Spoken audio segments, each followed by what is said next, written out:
Most people don't realize that the thing keeping them from retiring may not be the market, inflation, or even their savings. It's actually a flawed assumption baked into almost every retirement plan. They've been told to save more, invest harder, just follow the 4% rule, but none of it actually gives them confidence because it's built around how spreadsheets work, not how actual people spend their money. And the crazy part for the couple we're going to talk about today, if they followed that advice, they'd still be working today.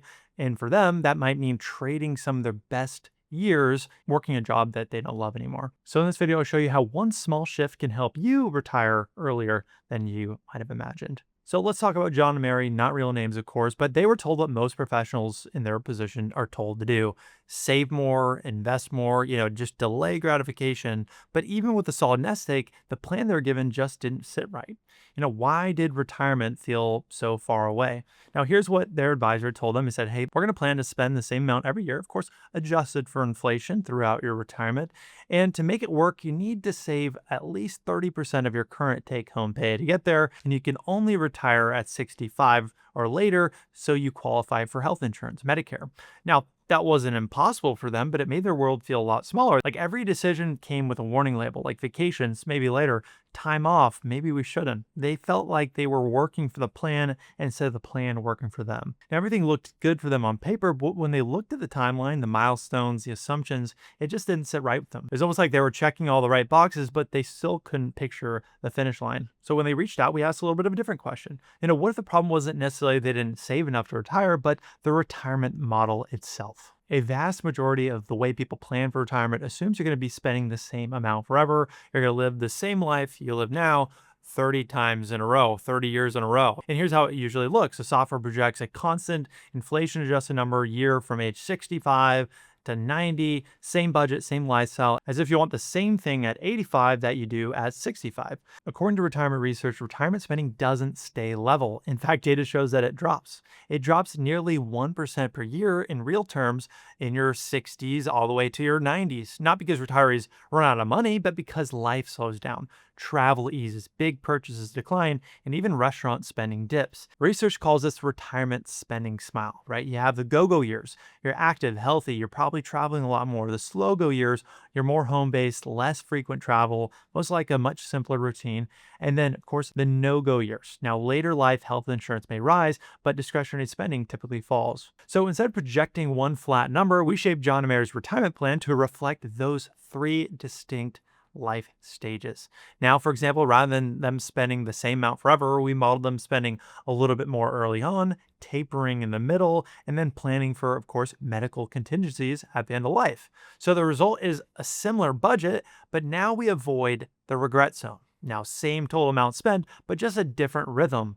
And when we did that, everything changed. So you might be asking, well, did the numbers actually hold up? Now, when you do go toe to toe with these two different spending models, the one with the flat assumption and one using dynamic real life spending curves, the results show that the dynamic model wasn't just more realistic, it was statistically stronger. This chart, which I will include the paper in the description, compares retirement plan success rates at different withdrawal rates.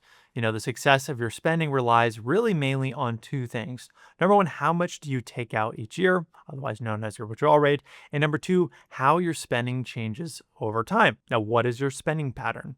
Now, the blue line is constant real. This assumes you spend the same inflation adjustment amount every single year, like 4% of whatever size your portfolio forever. Again, this is the traditional flat model. Then it compared three different other spending amounts. One, the red line, the $25,000 per year. Again, gradually adjusting spending down over time based on real world patterns, like spending less in your 70s and 80s.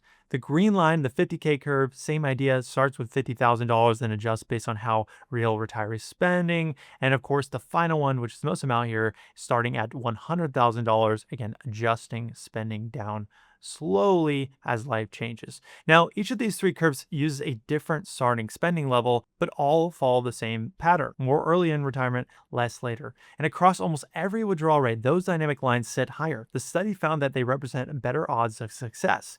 Now, in fact, the author, Blanchett, found that a 4% withdrawal rate using a flat model had approximately 73% success rate in the model. The same 4% under a dynamic model was roughly 90%. Or put it differently, a 5% withdrawal under the dynamic model performed about the same as a 4% flat model.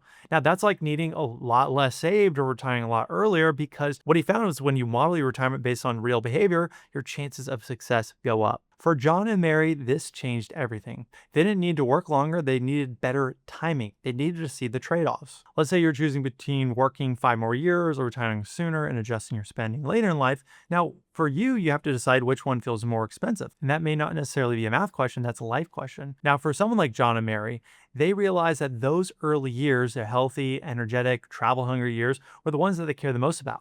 Time with family, hiking trips, a long postponed sabbatical. Instead of working until 65, we model retiring earlier and adjusting their spending later in life for what life actually looks like. And these were modest adjustments, not cutting back. Remember, a 1% real reduction means you're still getting inflation adjustments, but just not quite as much. And that was a trade off they were willing to make. And that really gave them the opportunity to finally see what their real options were. What I tell people is that money is measurable and time isn't. That's why the real question isn't just how long your money lasts, it's how well you use the time that it buys. Too many people wait. They want certainty, optimization, guarantees, and maybe they are using a flawed planning strategy. But the reality is, health, energy, and opportunity don't last forever. This isn't just about winging retirement. There's a real trade off in every plan. The only question is whether you can see it. And for John and Mary, more years with their grandkids was worth more than one more zero in their bank account.